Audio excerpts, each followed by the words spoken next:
Hi guys, if you ever need to remove the rear bench in Toyota RAV4 Hybrid, right now we'll show you how to do it.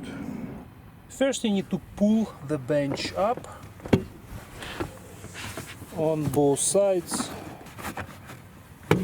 and you will see a metallic bracket underneath that goes into the plastic right here. The next step will be to carefully pull out the bench, and you will see two hinges on top on both sides. Under the seat backs we have two metallic hooks.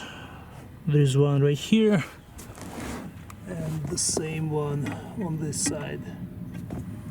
When you install the bench back, the hinges have to go behind the hooks.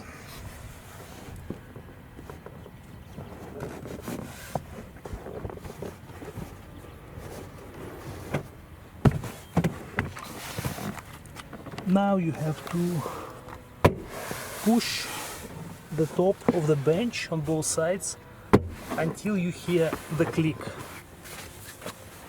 and now it's secure in place.